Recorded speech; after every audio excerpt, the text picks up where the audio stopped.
Necesitaba el dinero para ayer, me exigió mi hijo, entregándome la deuda de $300,000 de su esposa como si fuera una simple factura. No me decepciones, mamá, agregó con desdén. Yo solo sonreí, sirviendo más café mientras él revisaba mensajes en su celular. 6 horas después, mi cuenta estaba a cero. Cuando regresaron por la noche para buscar el dinero, encontraron la casa vacía y solo un sobre la mesa. Cuando lo abrieron, palidecieron. Pero antes de continuar, asegúrate de ya estar suscrito al canal y escribe en los comentarios.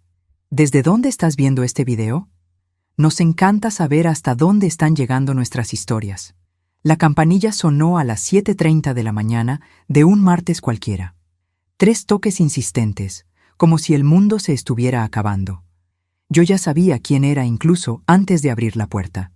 Mi hijo Ricardo solo aparecía sin avisar cuando necesitaba algo. Dejé mi taza de té a medio beber en la mesa de la cocina y caminé lentamente por el pasillo. Por las ventanas de la sala divisé su coche, una camioneta SUV de lujo estacionada de cualquier manera en la entrada. Ricardo había heredado el talento para los negocios de su padre, pero ni una gota de paciencia o consideración. Cuando abrí la puerta, ya estaba con el celular en una mano y un sobre de papel marrón en la otra.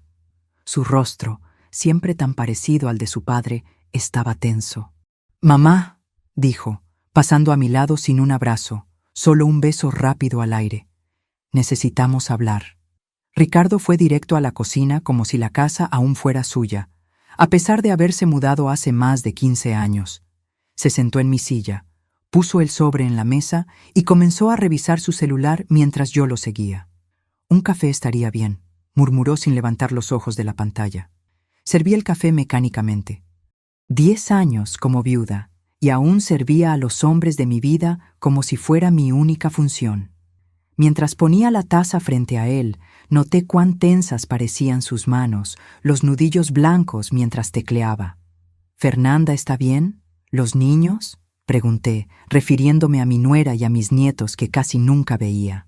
«Están muy bien», respondió Ricardo vagamente. Finalmente guardó el celular y tomó un sorbo de café.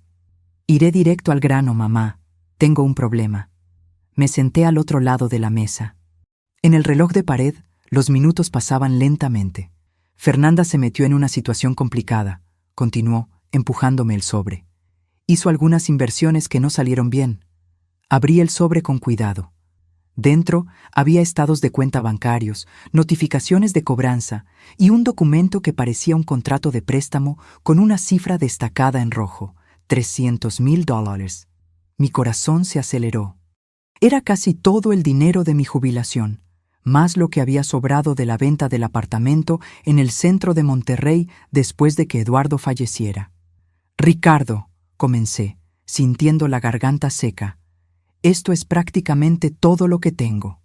Tomó otro sorbo de café, sus ojos fríos ahora finalmente mirándome. «Mamá, no es como si necesitaras ese dinero. Vives sola en esta casa que ya está pagada. Tus gastos son mínimos.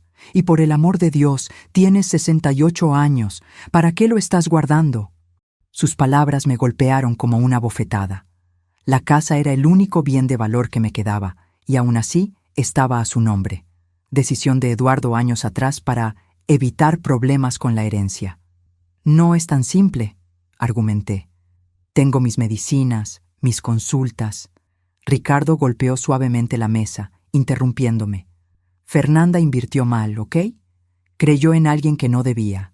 Si no pagamos esto antes de mañana», respiró hondo, «las cosas se van a poner feas. No son banqueros, mamá. Son personas peligrosas». «¿Qué tipo de personas peligrosas?», pregunté, mi voz casi desapareciendo. «No necesitas saber los detalles», dijo impaciente. «Solo confía en mí. Es un préstamo, ¿cierto? Te lo devuelvo tan pronto como reorganice las finanzas de la empresa». Miré el sobre, el rostro de mi hijo, la puerta que daba al patio trasero donde solía jugar.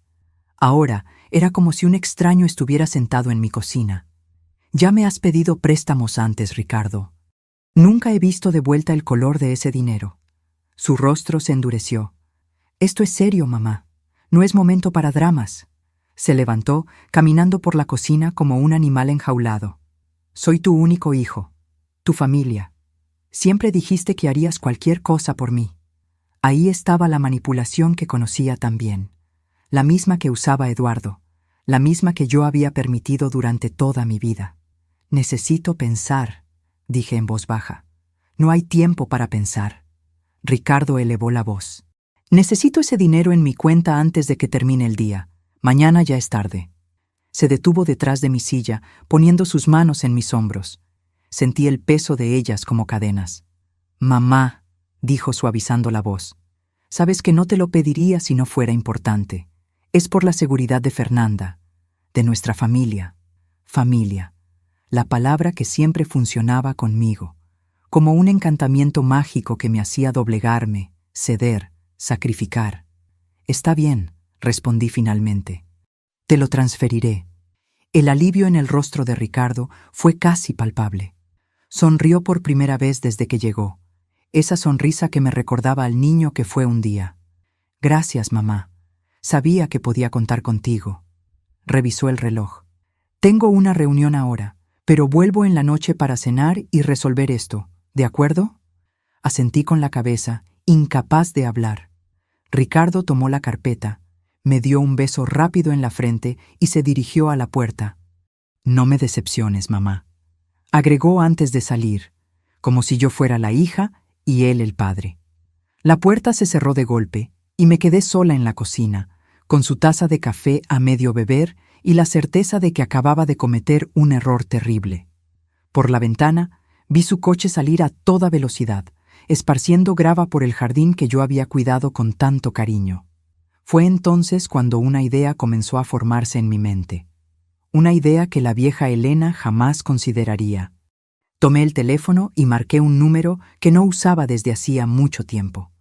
Marisa, soy Elena. Necesito tu ayuda. Mi amiga llegó en menos de media hora. Marisa y yo nos conocimos en la universidad hace casi 50 años. Ella siguió una carrera como abogada, mientras yo abandoné el curso para casarme con Eduardo. Ella nunca aprobó mis elecciones, pero siempre estuvo cerca, esperando pacientemente que yo abriera los ojos. ¿300,000? Marisa casi se ahoga con el té que le había servido. Elena, eso es una locura. Es todo lo que tienes. Negué con la cabeza, sintiendo el peso de la realidad. No es la primera vez, Marisa. El año pasado fueron 100,000 para expandir el negocio.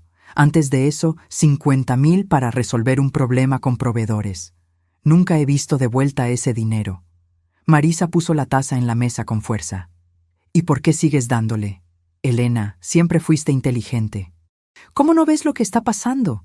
La pregunta me golpeó como un puñetazo. ¿Por qué continuaba? ¿Por amor? ¿Por miedo? ¿Por costumbre? Es mi hijo, respondí, la respuesta automática de siempre.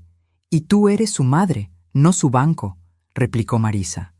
Eduardo te manipuló durante 30 años y ahora Ricardo sigue los mismos pasos. ¿Cuándo va a parar esto? Miré por la ventana, hacia el jardín que cultivé sola después de la muerte de Eduardo.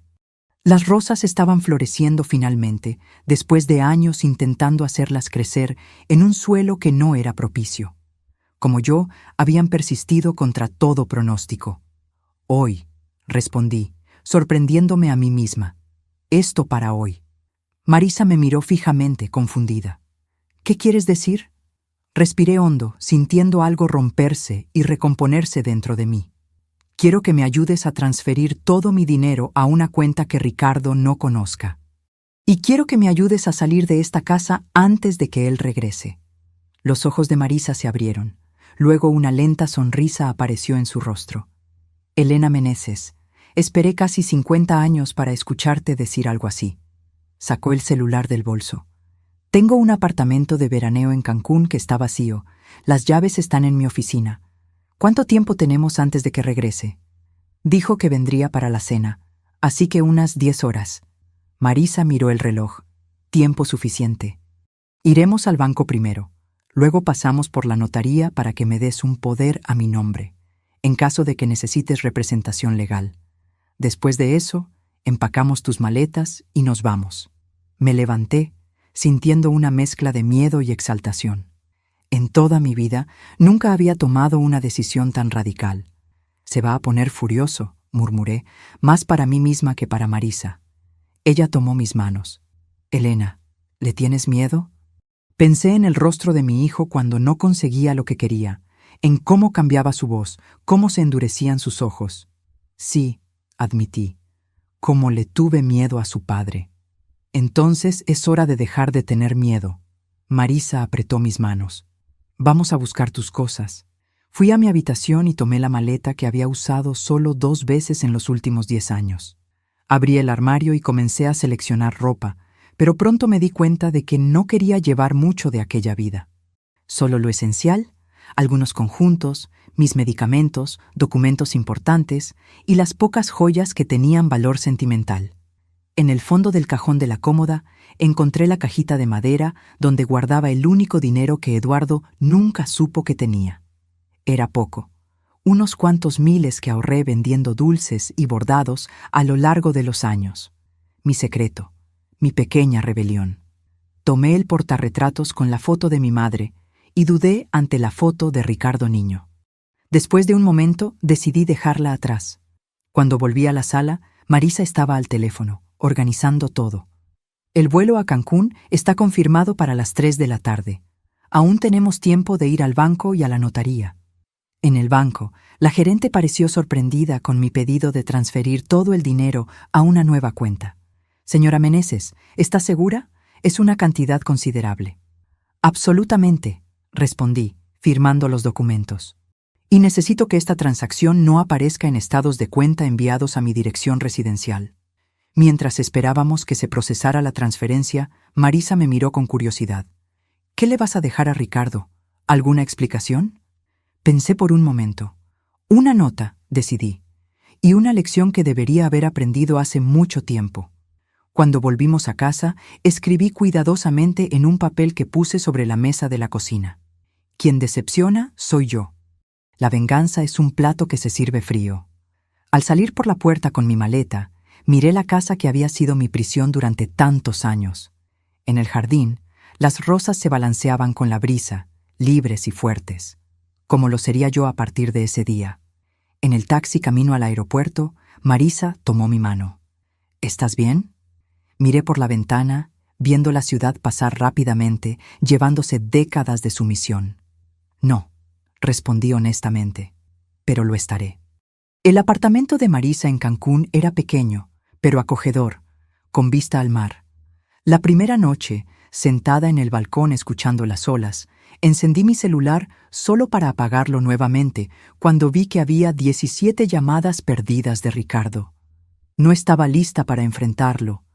Te encontrará eventualmente, dijo Marisa mientras me servía una copa de vino. Necesitamos un plan a largo plazo. Asentí, sintiéndome extrañamente tranquila. Nunca pensé que tendría el coraje de hacer esto. Siempre supe que lo tenías, Marisa sonrió. Solo necesitabas un empujón. En los días siguientes, mi celular continuó sonando. Ricardo, su esposa Fernanda, incluso mi hermana Claudia, que probablemente había sido reclutada para intentar localizarme. En uno de los mensajes de voz, Ricardo alternaba entre súplicas desesperadas y amenazas veladas. «Mamá, por favor, llámame. Estoy preocupado por ti». Y luego, «No puedes simplemente desaparecer así. La casa está a mi nombre. ¿Recuerdas? Piensa bien en lo que estás haciendo». Una semana después de mi fuga, comencé a reconstruir mi vida. Abrí una cuenta en un nuevo banco, alquilé un pequeño apartamento cerca de la playa y comencé a buscar algo para ocupar mi tiempo. A los 68 años, nunca había trabajado realmente, pero descubrí que mis dulces y bordados tenían mercado en ferias locales de artesanía. Marisa permaneció en Ciudad de México, pero se convirtió en mis ojos y oídos. Fue ella quien me contó sobre la furiosa visita de Ricardo a su oficina. Estaba fuera de sí, relató por teléfono, exigiendo saber dónde estabas, amenazando con demandar, diciendo que no estás mentalmente capaz de tomar decisiones financieras. ¿Y qué le dijiste?, pregunté. Le dije que estabas perfectamente cuerda y que si continuaba con las amenazas, yo presentaría una orden de restricción. Marisa se rió. Se puso rojo como un tomate. Creo que nadie lo había confrontado antes. Al final del primer mes, recibí una carta formal del abogado de Ricardo. Exigía mi regreso inmediato, alegando preocupación por mi salud mental y amenazando con una acción judicial para declararme incapaz. En el mismo sobre, había una nota manuscrita de Fernanda, sorprendentemente humilde. Elena, por favor, vuelve. Ricardo está descontrolado. Los acreedores nos están presionando. Te necesitamos. Entregué los documentos a Marisa, que se encargó de responder formalmente, adjuntando informes médicos recientes que comprobaban mi cordura y una declaración detallada de los préstamos que Ricardo me había extorsionado a lo largo de los años. No tienen caso, me aseguró Marisa. Pero Ricardo no se rendirá fácilmente. Perdió su banco personal y eso lo enfureció. En el segundo mes, recibí una visita inesperada. Mi nuera, Fernanda, apareció en mi nuevo apartamento, pálida y notablemente más delgada. «¿Cómo me encontraste?», pregunté, sorprendida al verla en mi puerta. «Contratamos un detective», admitió, pareciendo avergonzada. «¿Puedo pasar?». Dudé, pero terminé permitiéndolo. Fernanda miró alrededor de mi pequeño apartamento con curiosidad. «Es acogedor», comentó, claramente sorprendida de verme viviendo en un espacio tan modesto después de la espaciosa casa que dejé atrás. «Es mío», respondí simplemente. «¿Té?». Nos sentamos en el pequeño balcón, el mar visible a lo lejos. Fernanda sostenía la taza con manos temblorosas. «Las cosas están mal, Elena», dijo finalmente. «Ricardo está diferente, agresivo, perdiendo el control». «¿Cómo están mis nietos?», pregunté, sintiendo una punzada de culpa. «Asustados, no entienden lo que está pasando. Ricardo vendió el coche, estamos intentando vender el apartamento de la playa. Todo para pagar las deudas». Hizo una pausa. «No eran solo los 300,000, Elena, hay mucho más». No me sorprendió. Eduardo también siempre tenía otra deuda oculta. «Entonces no viniste aquí para convencerme de volver», constaté. «Viniste a pedir más dinero». Fernanda bajó los ojos. «Es más complicado que eso. Los hombres a quienes les debemos no son pacientes. Ricardo les dijo que tú tienes el dinero». Sentí un escalofrío recorrer mi espalda. ¿Me usó como garantía? Fernanda no respondió, pero su silencio fue confirmación suficiente. «Necesitas salir de esa casa, Fernanda», le dije, tomando sus manos. «Lleva a los niños y ve a casa de tus padres». «No es tan simple», murmuró. «Ricardo controla todo. Nuestras cuentas, nuestros documentos». Su voz falló. «No sé cómo salí, de la misma manera que tú no sabías». Sus palabras me conmovieron profundamente. Era verdad. Durante décadas no supe cómo salir, cómo romper el ciclo. Hasta que finalmente encontré coraje. «Yo puedo ayudarte», ofrecí. «No con dinero, sino a salir». Fernanda me miró con una mezcla de esperanza y miedo. «Nos encontrará, como te encontró a ti. Entonces estaremos preparadas cuando eso suceda». Respondí con una confianza que nunca había sentido antes. «Pero primero necesitamos sacar a ti y a los niños de esa casa». Después de que Fernanda se fue, con un plan trazado y mi nuevo número de teléfono cuidadosamente escondido en su bota, me senté en el balcón, observando el atardecer. El horizonte anaranjado parecía un símbolo de mi propia transformación. De la oscuridad a la luz. Mi teléfono sonó. Era Marisa. «Fernanda te encontró, ¿cierto?», preguntó sin rodeos. «¿Cómo lo sabes?». Ricardo apareció en mi oficina nuevamente, esta vez con uno de esos acreedores suyos. Un hombre aterrador, con cicatrices en el rostro. Hicieron amenazas veladas, queriendo saber dónde estabas. Sentí que mi estómago se hundía. «¿Qué les dijiste?». «Dije que si te tocaban un dedo a ti, a mí o a cualquier persona relacionada con este caso, yo me aseguraría de que pasaran el resto de su vida tras las rejas». Marisa hizo una pausa. «Elena, esto se está poniendo peligroso. Ricardo está desesperado». «Lo sé», respondí, observando el último rayo de sol desaparecer en el horizonte. «Y las personas desesperadas hacen cosas desesperadas». A la mañana siguiente me desperté con golpes insistentes en la puerta. Por un momento aterrador pensé que Ricardo me había encontrado, pero cuando miré por la mirilla, vi a una mujer desconocida. ¿Señora Elena Meneses?, preguntó cuando abrí la puerta parcialmente, manteniendo la cadena de seguridad enganchada. Sí, soy la detective Oliva, mostró una placa. Policía civil, necesitamos hablar sobre su hijo, Ricardo Meneses. Mi corazón se aceleró. ¿Le pasó algo? La detective mantuvo la expresión neutra. ¿Puedo pasar? La dejé entrar y le ofrecí café, que ella aceptó. Mientras preparaba las tazas en la pequeña cocina, intenté contener el temblor en mis manos. Señora Meneses, comenzó la detective, sentándose en el sofá.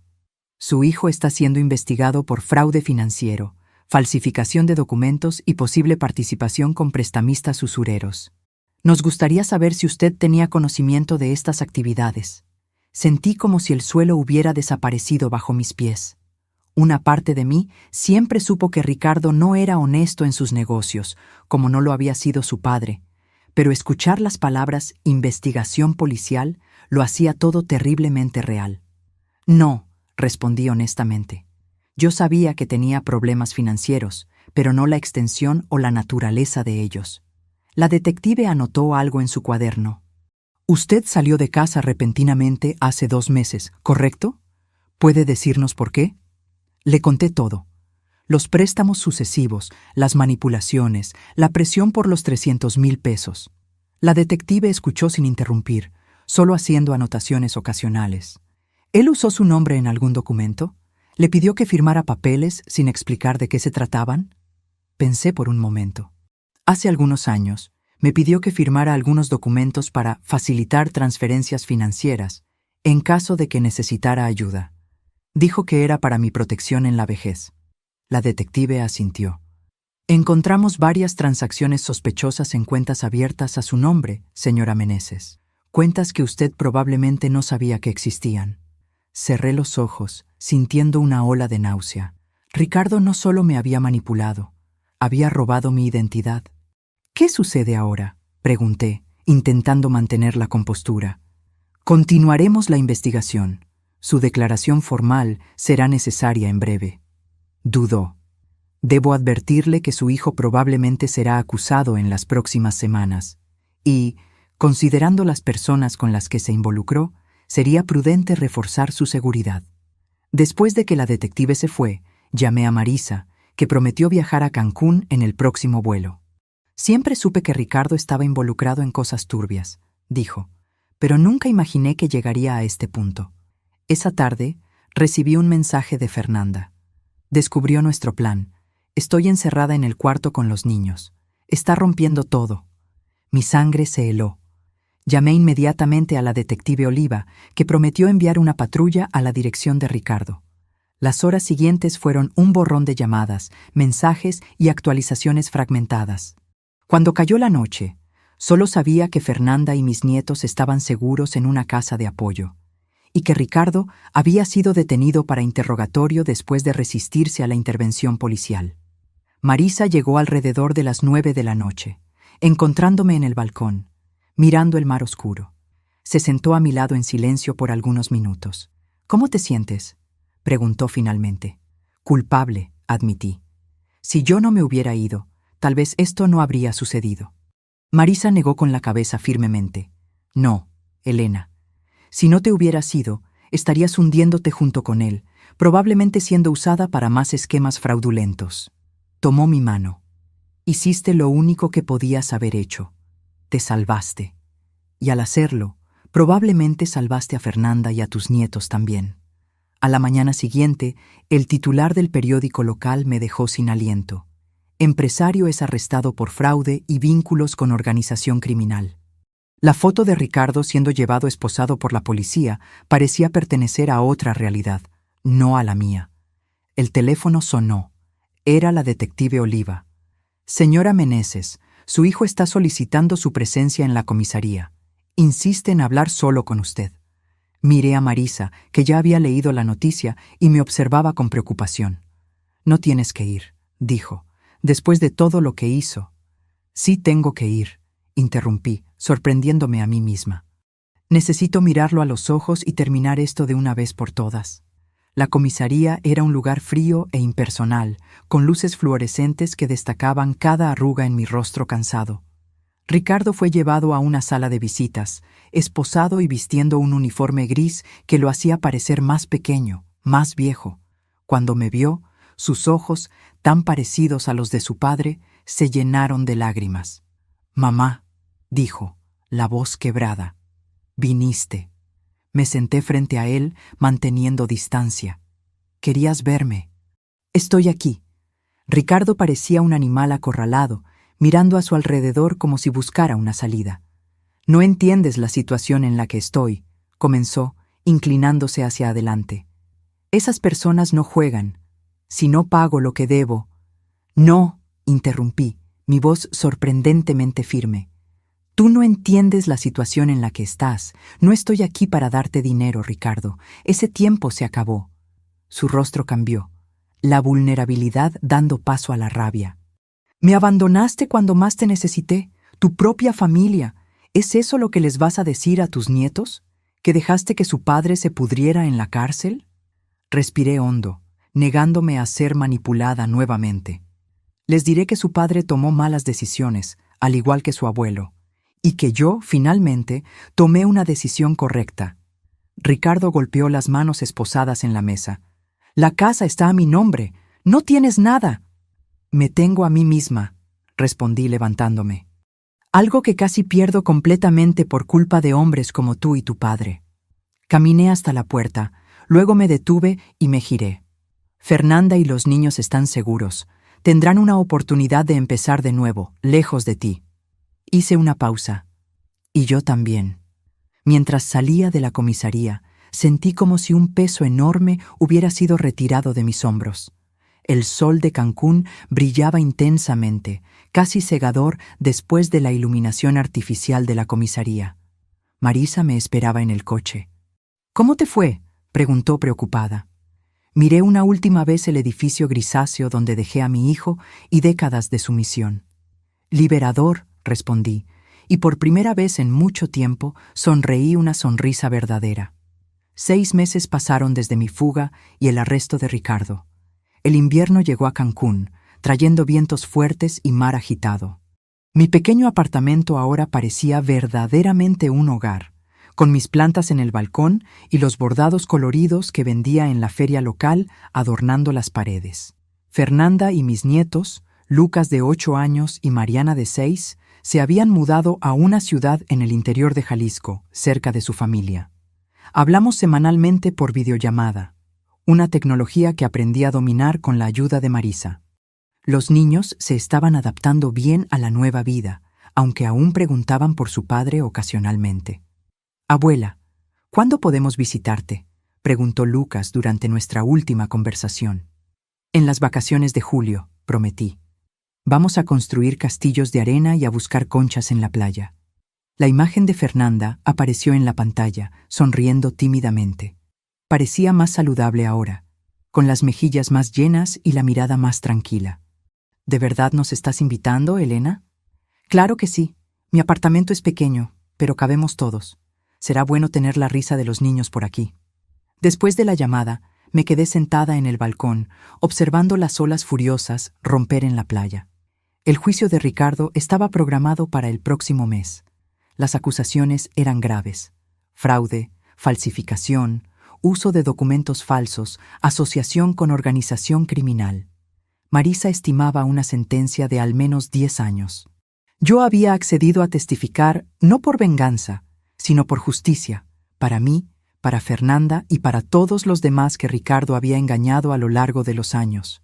El teléfono sonó, sacándome de mis pensamientos. Era un número que no reconocí. Elena Meneses, una voz masculina, desconocida. «Sí, ¿quién habla?» «Aquí es Rodrigo Méndez, abogado de su hijo». Sentí un apretón en el pecho. En los últimos meses, Ricardo había cambiado de abogado varias veces, cada uno prometiendo milagros jurídicos que nunca se materializaban. «¿Qué puedo hacer por usted?» Ricardo quisiera proponer un acuerdo. Tiene información sobre operaciones mayores que pueden interesar al Ministerio Público a cambio de una reducción de pena, pero necesita su ayuda. Respiré hondo, ya imaginando a dónde iría a parar aquello. ¿Qué tipo de ayuda? Financiera, naturalmente. Para cubrir los honorarios del equipo jurídico especializado. 200,000 pesos. Casi me río. Era increíble la audacia. Señor Méndez, ya no tengo esa cantidad. E incluso si la tuviera, no la usaría de esa manera. Señora Elena, su tono se endureció. Su hijo se enfrenta a más de 10 años de prisión. Como madre, interrumpí. Ya hice lo que pude por décadas. Ahora Ricardo necesita enfrentar las consecuencias de sus propias acciones. Hubo un silencio prolongado al otro lado de la línea. Él dijo que usted respondería así.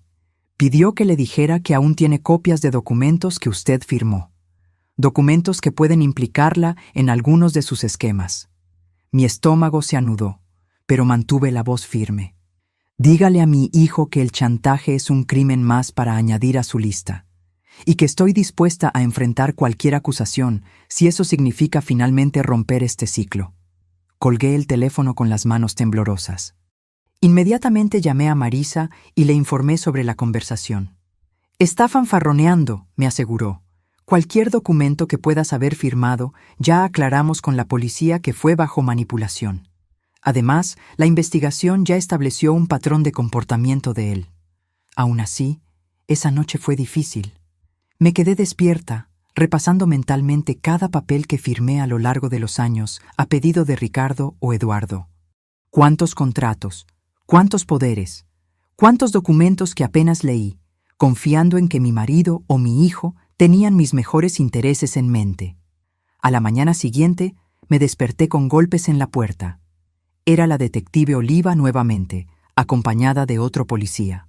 Señora Meneses, necesitamos que nos acompañe a la comisaría. Hubo un desarrollo en el caso de su hijo. En el camino, la detective explicó. Ricardo había intentado sobornar a un guardia para que le entregara un celular de contrabando a su celda. El guardia, parte de una operación interna, había grabado todo. En la comisaría, me mostraron la transcripción de una llamada que Ricardo pretendía hacer tan pronto como tuviera el celular. Era para uno de los hombres a quienes debía dinero, ofreciendo mi dirección en Cancún como garantía de que pagaría sus deudas. Mi madre tiene dinero escondido, decía la transcripción. Si no puedo pagar, ustedes saben dónde encontrarla. Leí las palabras, sintiendo un frío que parecía venir de dentro de mis huesos. Mi propio hijo estaba dispuesto a poner mi vida en riesgo para salvar su propia piel. Señora Meneses, la detective habló gentilmente. Considerando estas nuevas evidencias, estamos ofreciendo protección policial temporal y sugerimos fuertemente que considere cambiar de domicilio una vez más. Volví a casa escoltada por un policía. Marisa ya estaba allí, habiendo sido informada por la detective. Me abrazó tan pronto como entré. Ya estoy buscando un nuevo lugar para ti, un condominio cerrado, con seguridad. Miré alrededor de mi pequeño apartamento, a las plantas que había cuidado con tanto cariño, las cortinas coloridas que había cosido, la vista del mar que me traía paz todas las mañanas. No, dije, sorprendiéndome a mí misma. No voy a huir nuevamente. No voy a dejar que Ricardo continúe controlando mi vida, incluso desde detrás de las rejas. Marisa me miró con una mezcla de preocupación y admiración. Elena, esos hombres son peligrosos. Lo sé, y voy a tomar todas las precauciones necesarias. Pero este es mi hogar ahora, el primero que realmente elegí para mí. No voy a renunciar a él.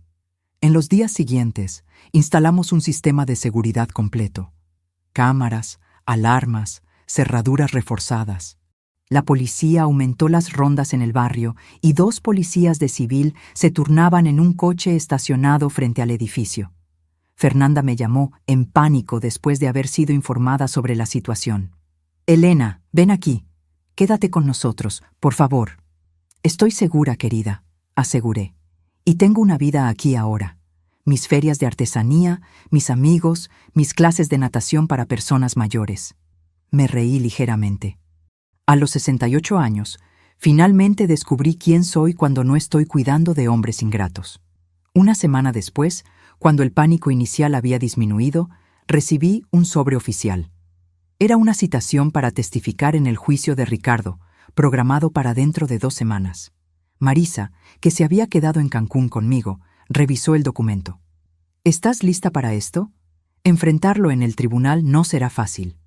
Miré por la ventana, hacia el mar que se había convertido en mi confidente. Estoy lista. El tribunal era un edificio imponente en el centro de Ciudad de México. Volví a la ciudad por primera vez desde mi fuga, sintiendo una extraña desconexión con las calles que habían sido mi hogar por décadas. Marisa conducía, mientras yo observaba el paisaje urbano pasar por la ventana. ¿Nerviosa?, preguntó cuando estacionamos. Curiosamente, no, respondí.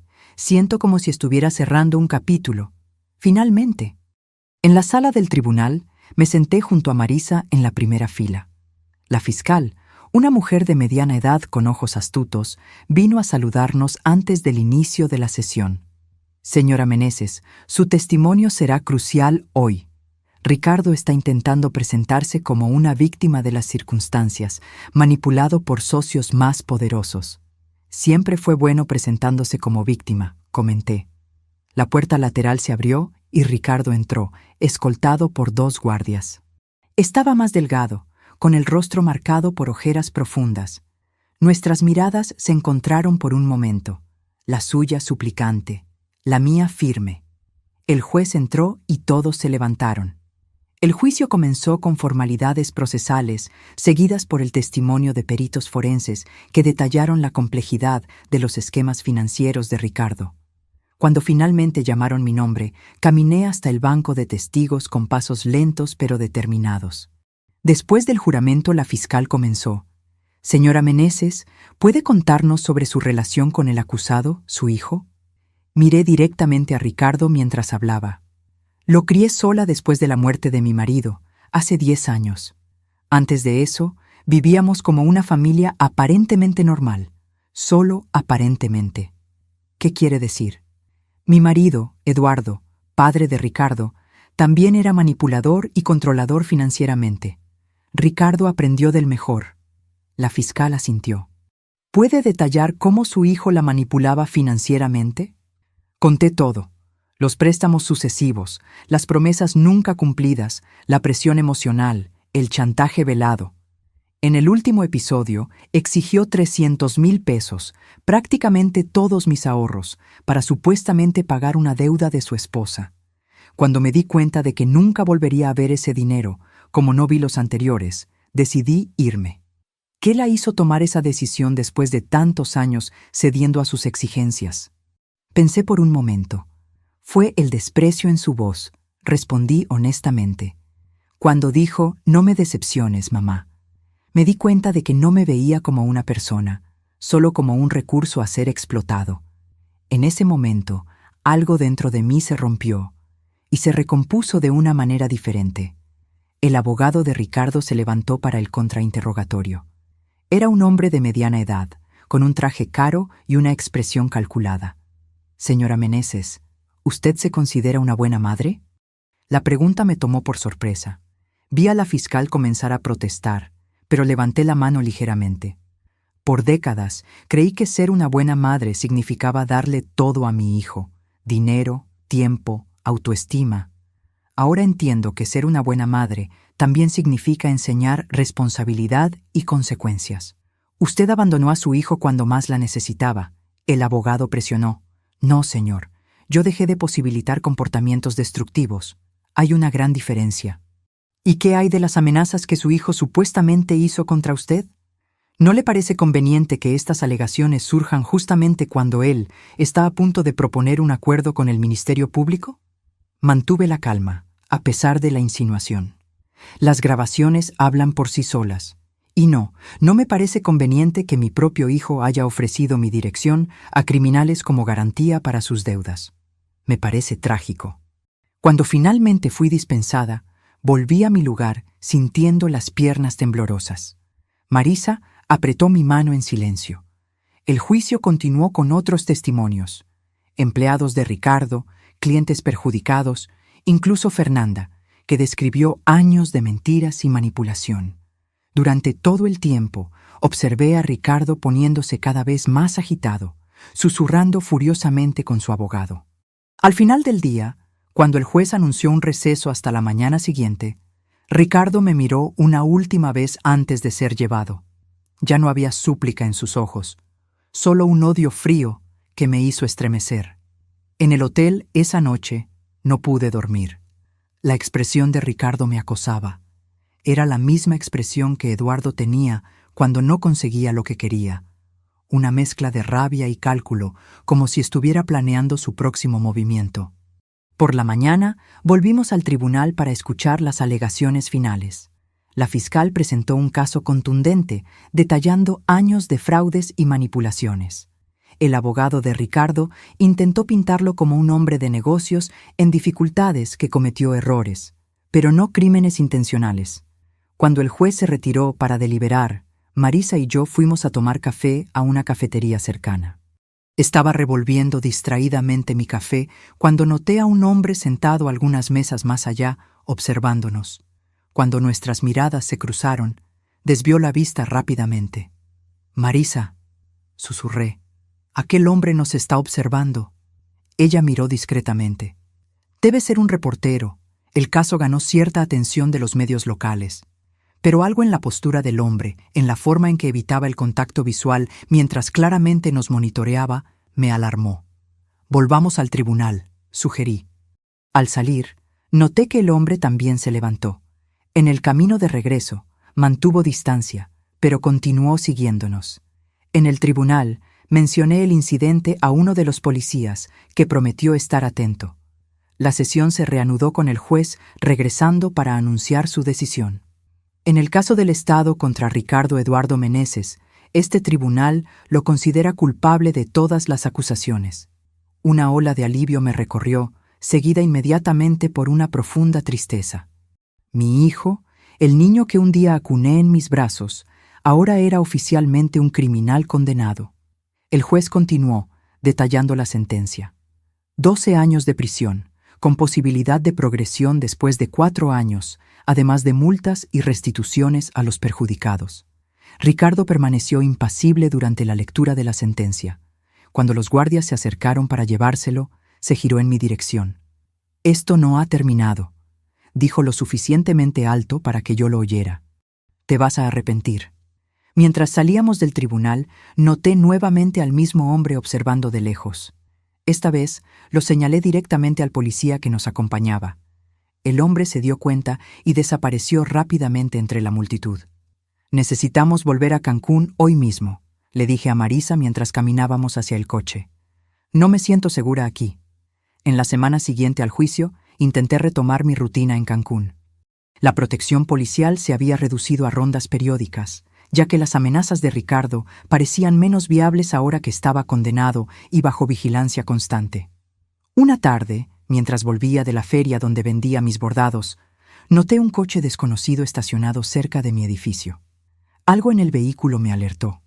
Tal vez el hecho de que los cristales eran demasiado oscuros, o que estaba estratégicamente posicionado con vista a la entrada del edificio. En lugar de entrar en el edificio, pasé de largo y llamé a la detective Oliva. «Puede que no sea nada», admitió ella, «pero no cuesta nada verificar. Quédese en un lugar público mientras enviamos a alguien». Entré en un café cercano y esperé, observando por la ventana. 20 minutos después, una patrulla se acercó al coche sospechoso. 2 hombres salieron rápidamente e intentaron alejarse, pero fueron interceptados por los policías. Mi teléfono sonó. Era la detective. «Señora Meneses, atrapamos a 2 individuos con historial criminal. Estaban con armas no registradas y su dirección anotada en un papel». Sentí un escalofrío recorrer mi espalda. ¿Los socios de Ricardo? Probablemente. Los estamos interrogando ahora. ¿Usted tiene algún lugar seguro donde pueda quedarse por algunos días? Llamé a Marisa inmediatamente.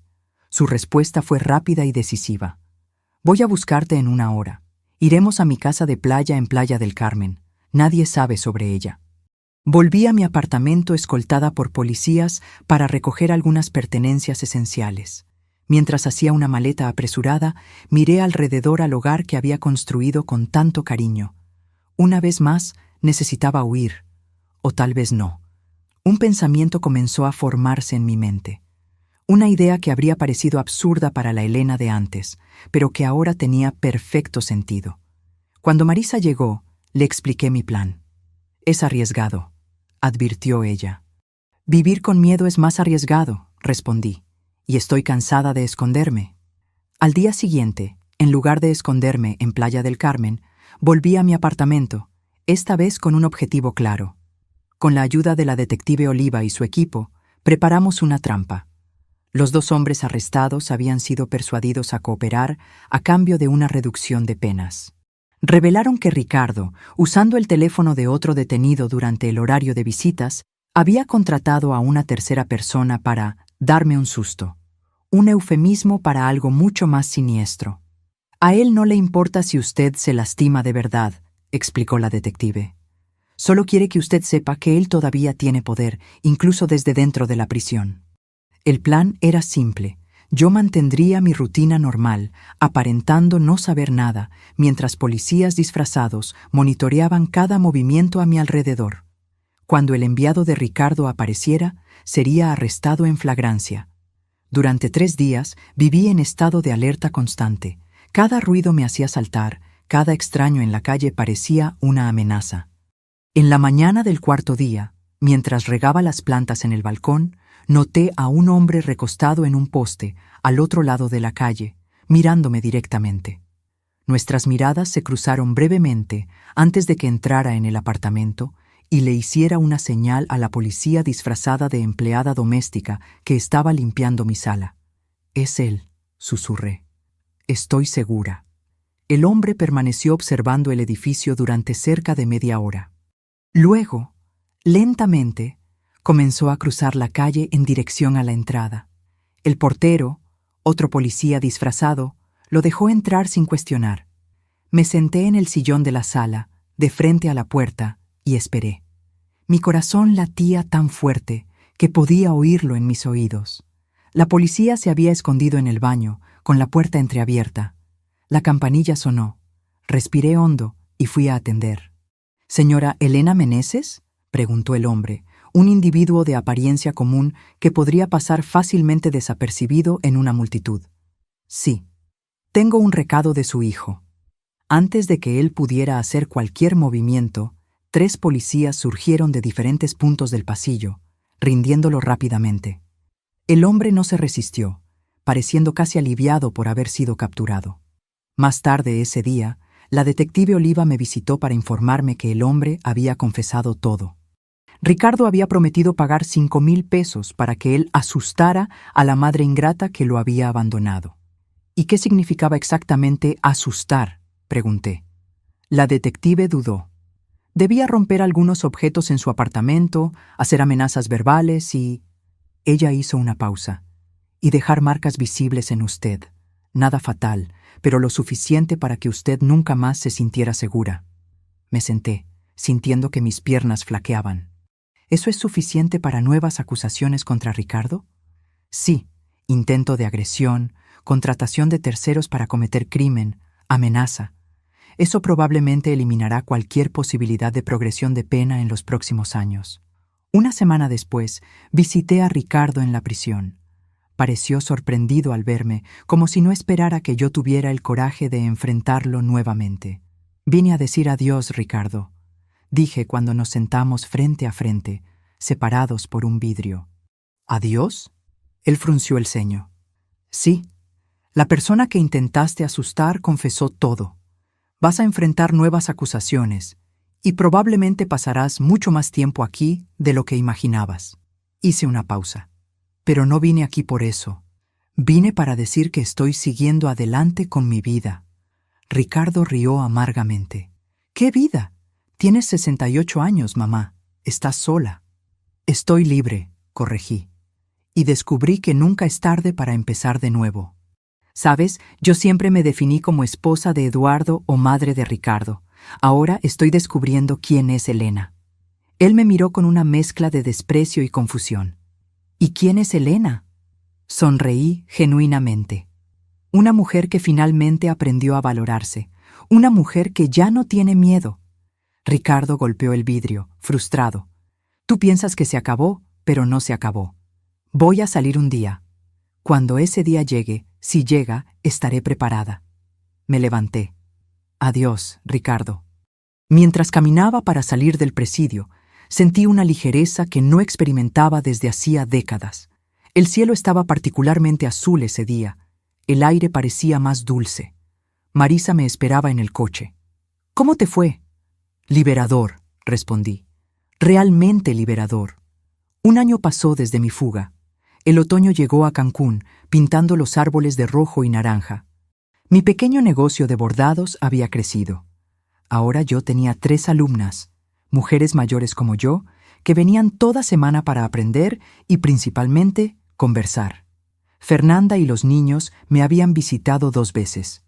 Lucas y Mariana llenaron mi apartamento con sus risas y energía, construyendo castillos de arena en la playa y recolectando conchas que ahora decoraban mi balcón. Fernanda estaba trabajando como profesora en la nueva ciudad, lentamente reconstruyendo su confianza. Ricardo había sido condenado por 3 años más debido al intento de intimidación. Las noticias sobre él llegaban ocasionalmente a través de la detective Oliva, que se había convertido en una amiga. Por lo que sabíamos, él estaba quieto, tal vez finalmente aceptando su situación. En una tarde de sábado, mientras volvía de la feria de artesanía, encontré a una mujer esperando en la puerta de mi edificio. Debía tener unos 50 años, cabellos canosos y un rostro que me parecía vagamente familiar. ¿Elena Meneses?, preguntó cuando me acerqué. ¿Sí? Mi nombre es Cristina, Cristina Almeida. Ella dudó. Fui casada con Eduardo antes de usted. Me quedé sin palabras. Eduardo había mencionado un matrimonio anterior solo vagamente, diciendo que la exesposa era desequilibrada y obsesionada con el dinero. Ironías que ahora yo podía apreciar. ¿Le gustaría pasar?, ofrecí finalmente. Sentadas en mi pequeña sala, con 2 tazas de té entre nosotras, Cristina explicó el motivo de su visita. Vi la noticia sobre Ricardo en el periódico, sobre cómo él la manipuló financieramente por años. Ella respiró hondo. Eduardo hizo lo mismo conmigo. Y cuando leí sobre usted, me di cuenta de que necesitaba encontrarla. Para cerrar un ciclo, tal vez. ¿Cómo me encontró? No fue difícil. Su historia se esparció entre grupos de apoyo a mujeres que sufrieron abuso financiero. Usted se convirtió en una especie de símbolo de resistencia. No pude contener mi sorpresa. ¿Yo? ¿Un símbolo? Cristina sonrió. Una mujer de casi 70 años que dejó todo atrás y comenzó de nuevo, enfrentando a su propio hijo en el tribunal. Sí, Elena, usted inspiró a muchas de nosotras. Hablamos por horas. Cristina contó cómo Eduardo la había aislado de su familia, controlado cada centavo, hecho que ella se sintiera incompetente para lidiar con el dinero. Cómo, cuando finalmente consiguió divorciarse, él la dejó prácticamente sin nada, para luego casarse conmigo. Una historia que parecía hacer eco de mi propia vida. Cuando él murió, continuó ella, sentí una mezcla extraña de alivio y rabia. Alivio porque él ya no podía manipular a nadie. Rabia porque nunca hubo justicia. Él nunca tuvo que enfrentar lo que hizo. Entiendo perfectamente, dije. Por mucho tiempo, culpé solo a Ricardo por sus actos. Pero ahora veo que Eduardo plantó aquellas semillas. Nuestro hijo solo siguió el ejemplo que vio en casa. El ciclo continúa, murmuró Cristina. A menos que alguien lo rompa. Al final de la tarde, intercambié contactos con Cristina y prometí mantener el contacto. Después de que ella se fue, me quedé en el balcón, observando el atardecer y reflexionando sobre nuestra conversación. Eduardo y Ricardo. Padre e hijo. Ambos ahora fuera de mi vida, uno por la muerte, otro por la prisión. Ambos dejando cicatrices que yo aún estaba aprendiendo a curar. Esa noche, escribí en mi diario, un hábito que había adquirido recientemente. Las palabras fluyeron fácilmente. Hoy, a mis 69 años, me di cuenta de que pasé la mayor parte de mi vida intentando ser lo que los demás querían que yo fuera. Esposa dedicada, madre abnegada, banco particular, siempre disponible, siempre cediendo, siempre con miedo de desagradar. Ahora, finalmente, Estoy aprendiendo a ser y descubriendo que Elena es más fuerte, más valiente y más capaz de lo que jamás imaginé. El dinero que Ricardo me extorsionó a lo largo de los años, no puedo recuperarlo. Los años que pasé en un matrimonio sofocante con Eduardo, no puedo tenerlos de vuelta. Pero el tiempo que me queda, este es solo mío, para vivir como yo elija, sin miedo, sin manipulación, sin arrepentimientos. Al día siguiente, recibí un correo electrónico de Cristina. Había hablado con otras mujeres que pasaron por situaciones similares y sugerían formar un grupo de apoyo. Acepté inmediatamente. Nuestra primera reunión fue en un café cerca de la playa. Éramos 5 mujeres, todas con historias de control financiero y emocional por parte de maridos, hijos, hermanos.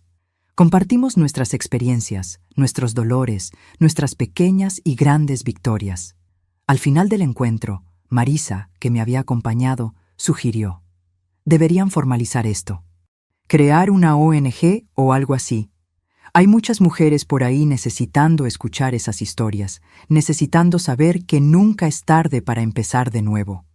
La idea tomó forma rápidamente. En pocos meses, Recomienzo era oficialmente registrada como una organización sin fines de lucro, dedicada a apoyar a mujeres víctimas de abuso financiero y emocional. Usando mis habilidades de bordado, creé nuestro símbolo, un fénix colorido, renaciendo de las cenizas. Nuestra primera conferencia pública atrajo a más de 50 mujeres. Me puse nerviosa al subir al pequeño escenario improvisado, pero cuando comencé a hablar, mi voz ganó fuerza. Mi nombre es Elena Meneses, tengo 69 años. Por casi 7 décadas, permití que otros controlaran mi vida y mi dinero. Primero mi marido, después mi hijo. Hasta que un día, cuando mi hijo exigió 300,000 pesos, casi todo lo que tenía, algo dentro de mí se rompió y se recompuso. Miré a los rostros atentos en la platea. Nunca es tarde para decir no. Nunca es tarde para empezar de nuevo. Y nunca, jamás, es demasiado tarde para descubrir quién eres realmente cuando no estás viviendo por la aprobación de otra persona. Los aplausos fueron ensordecedores. 2 años después de mi fuga, recibí una carta inesperada. Era de Ricardo, escrita con una caligrafía que parecía más contenida, menos impulsiva de lo que recordaba. Mamá, es extraño escribir esa palabra ahora. Creo que perdí el derecho de usarla. Estoy escribiendo no para pedir perdón. Sé que no lo merezco, sino para decir que estoy haciendo terapia aquí en la prisión. El terapeuta me hizo ver patrones que yo no conseguía ver antes. Cómo repetí contigo exactamente lo que hacía papá. Cómo aprendí a ver a las personas como recursos, no como personas. No estoy disculpándome, solo estoy reconociendo la verdad. Y la verdad es que tenías razón en dejarme enfrentar las consecuencias de mis actos. Sé que probablemente tirarás esta carta, y no te culpo. Solo quería que supieras que, a pesar de todo, estoy orgulloso de lo que te convertiste. Vi tu foto en el periódico, hablando para aquellas mujeres. Parecías diferente, más fuerte. Ricardo. Leí la carta varias veces, sintiendo emociones contradictorias. Cautela, porque conocía bien la capacidad de manipulación de Ricardo.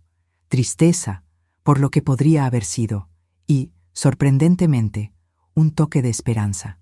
No respondí inmediatamente. En su lugar, llevé la carta a mi próxima sesión de terapia, otro hábito saludable que adquirí en mi nueva vida. ¿Qué quieres hacer?, preguntó mi terapeuta después de que leí la carta para ella. No sé. Parte de mí quiere creer que él está realmente cambiando. Otra parte me recuerda cuántas veces fui engañada antes. ¿Y si ambas partes tienen razón? ¿Y si él está realmente intentando cambiar, pero aún así no es seguro para ti reconectar? Aquellas palabras se quedaron conmigo en los días siguientes. Finalmente, escribí una breve respuesta. Ricardo, recibí tu carta. No puedo decir que confío en tus palabras. La confianza, una vez rota, es difícil de recuperar. Pero reconozco tu esfuerzo en buscar ayuda y reflexionar sobre tus actos. Mi vida ahora está centrada en ayudar a mujeres que pasaron por lo que pasé. Encontré propósito y paz en ese trabajo. Espero que tú también encuentres tu camino. Si es un camino verdadero de cambio, tal vez podamos hablar nuevamente un día. No como madre e hijo que éramos, sino como dos personas intentando hacerlo mejor. Elena. Envié la carta sin grandes expectativas. No esperaba respuesta y realmente no la recibí por meses. Estaba bien así. Mi vida había tomado un rumbo propio, independiente de Ricardo o de las sombras del pasado. La primavera llegó a Cancún, transformando la ciudad con colores vibrantes. Nuestra organización Recomienzo había crecido, ahora con una pequeña oficina en el centro de la ciudad y voluntarios dedicados. 2 veces por semana ofrecíamos talleres gratuitos de educación financiera, algo que yo misma tuve que aprender desde cero a los 68 años. Fernanda se había convertido en una colaboradora frecuente, compartiendo su propia jornada de recuperación financiera y emocional. Mis tardes de sábado estaban reservadas para mis nietos, que ahora venían regularmente a visitarme. Lucas, con casi 10 años, adoraba pescar en el muelle cercano a mi apartamento. Mariana, a los 8, había desarrollado interés por mis bordados. Abuela, me preguntó una tarde mientras trabajábamos juntas en una pieza. ¿Eres feliz ahora? La pregunta me tomó por sorpresa. Dejé de bordar y miré a mi nieta. Sus ojos curiosos, su rostro inocente. Sí, querida, respondí sinceramente. Más feliz de lo que jamás fui. ¿Incluso sin el abuelo y papá? Elegí mis palabras con cuidado. A veces, Mariana, necesitamos alejarnos de las personas que amamos para encontrarnos a nosotras mismas. Eso no significa que dejamos de amarlas. Significa solo que necesitamos amarnos a nosotras mismas también. Ella pareció considerar mis palabras, sus pequeñas cejas unidas en concentración. Como cuando necesito estar sola en mi cuarto a veces, incluso gustándome jugar con Lucas. Sonreí admirando su sabiduría infantil. Exactamente así. En junio de aquel año, recibí una llamada inesperada. Era la detective Oliva. Señora Meneses, estoy llamando para informarle que su hijo será transferido al régimen semiabierto el próximo mes. La noticia me tomó desprevenida.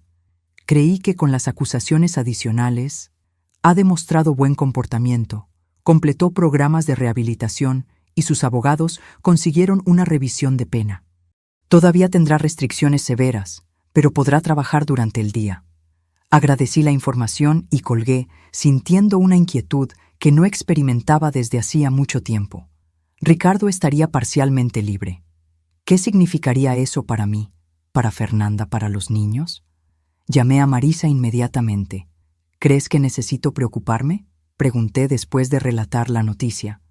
Marisa, siempre práctica, respondió: Vamos a aumentar la seguridad de tu apartamento, solo por precaución. Pero, honestamente, Elena, dudo que intente algo. Tendría mucho que perder. Una semana después, recibí otra carta de Ricardo. Diferente de la anterior, esta era formal, casi distante. Elena, estoy siendo transferido al régimen semiabierto el próximo mes. Quería que lo supieras por mí, no por terceros. Trabajaré en un proyecto de reforestación durante el día y regresaré a la prisión por la noche y los fines de semana. No tengo intención de buscarte o de interferir de ninguna manera en tu vida.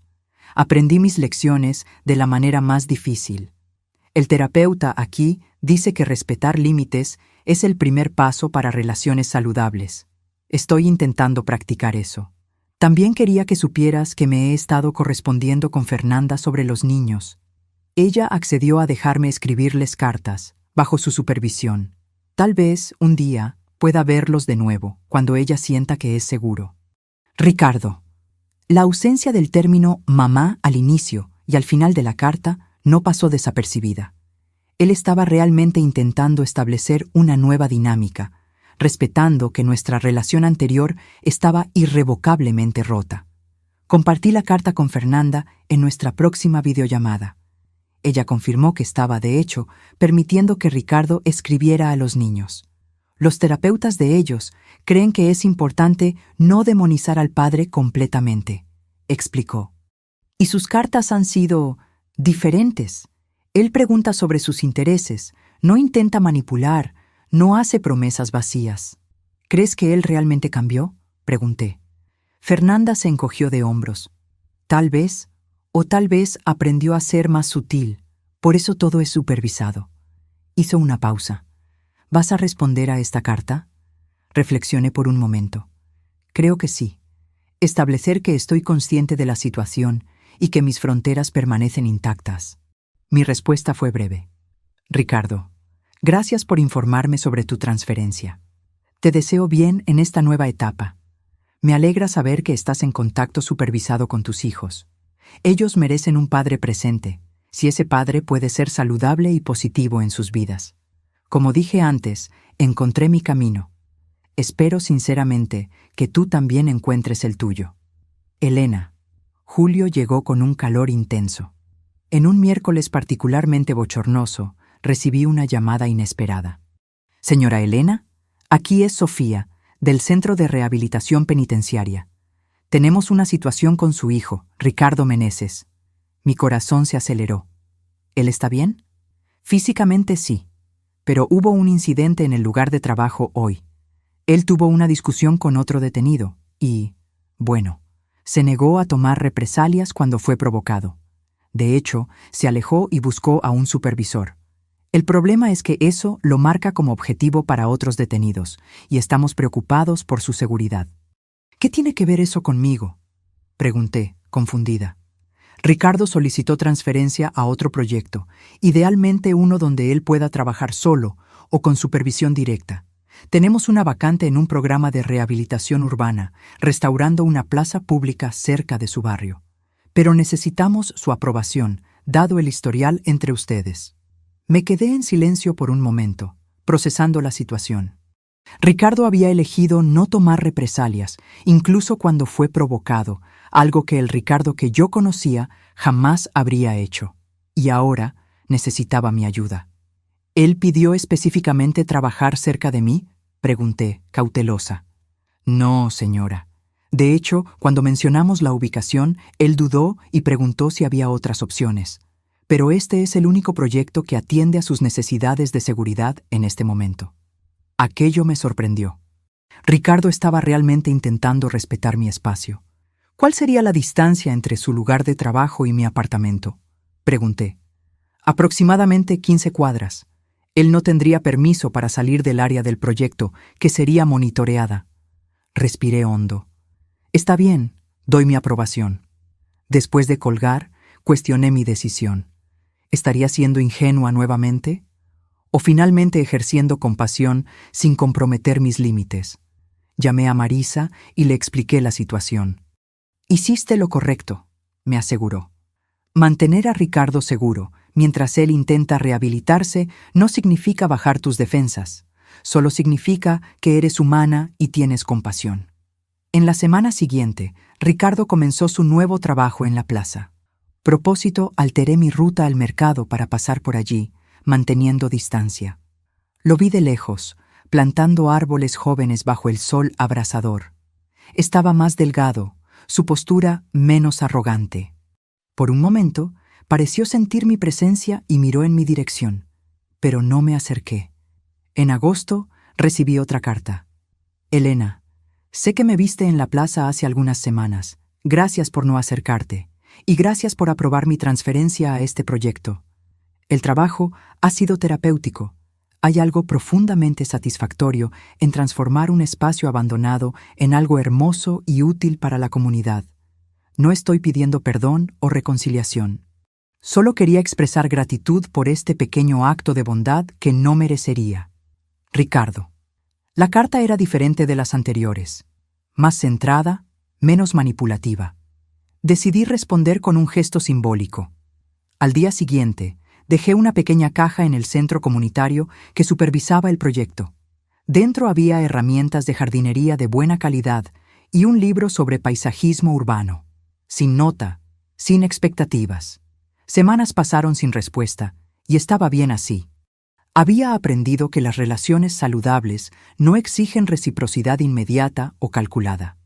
En septiembre, nuestra organización Recomienzo realizó un evento mayor, un taller de fin de semana sobre independencia financiera para mujeres.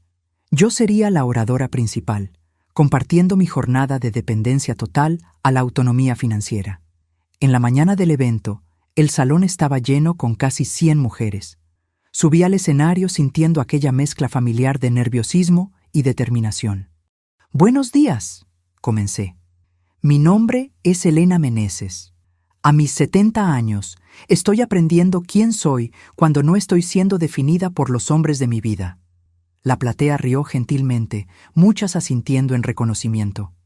Hace 3 años, mi hijo apareció en mi puerta exigiendo 300,000 pesos, casi todo lo que tenía.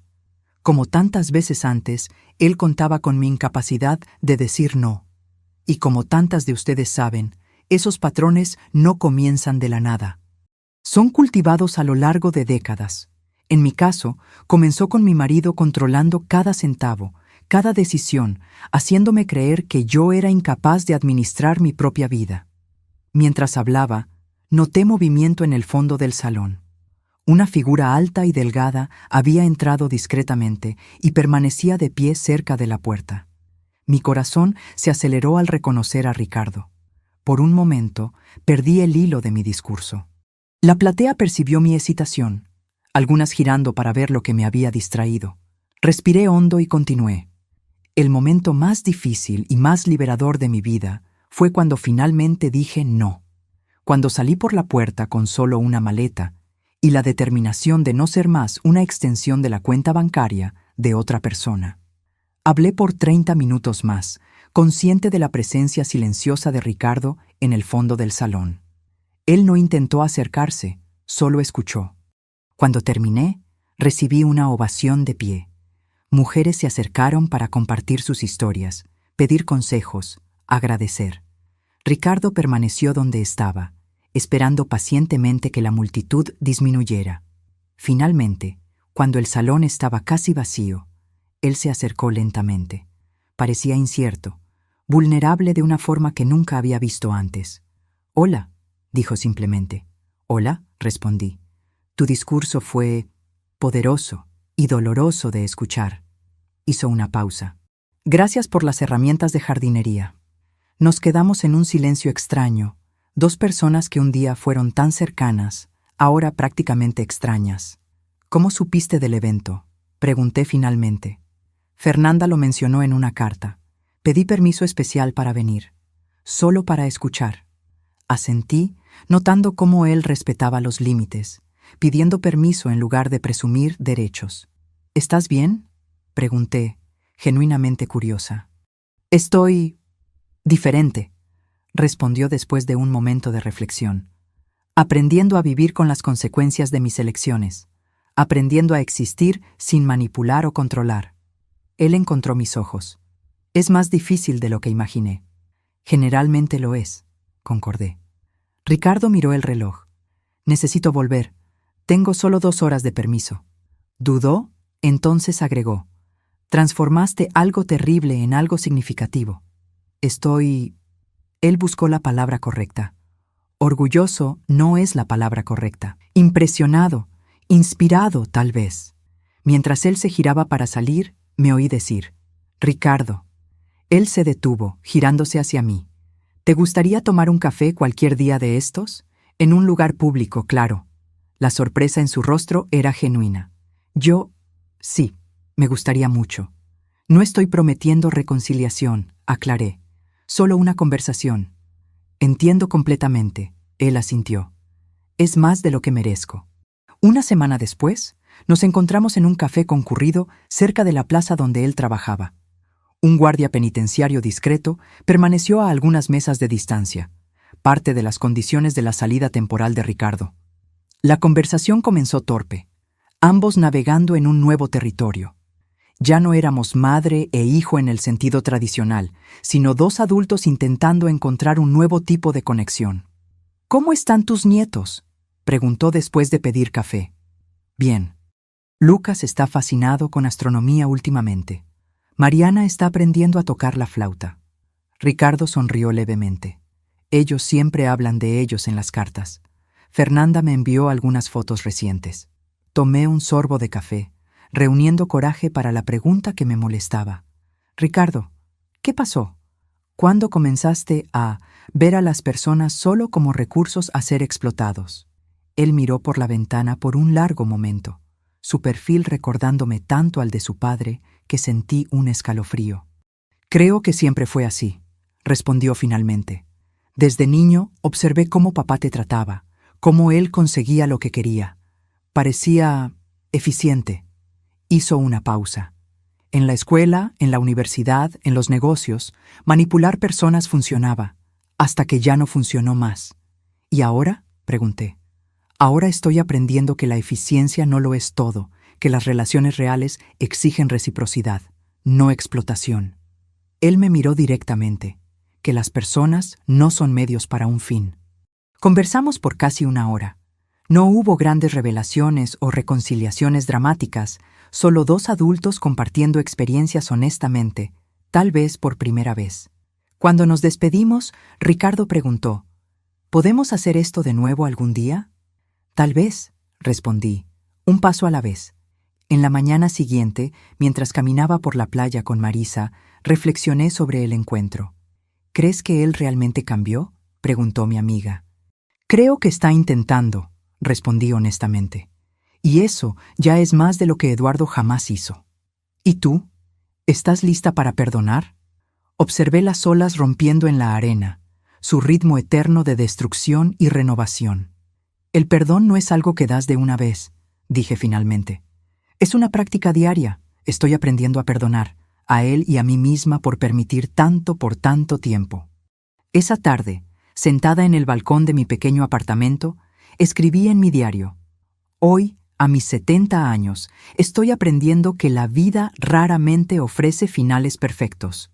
No hay garantías de que Ricardo realmente cambió, o que continuará en ese camino. No hay certeza de que yo misma no caiga en viejos patrones en momentos de debilidad. Pero tal vez la vida no se trata de finales perfectos. Tal vez se trata de empezar de nuevo, cuantas veces sea necesario. De romper ciclos tóxicos, incluso cuando parece imposible. De creer que podemos ser más que nuestros peores momentos o nuestros errores más dolorosos. ¿El dinero que Ricardo exigió aquella mañana hace 3 años?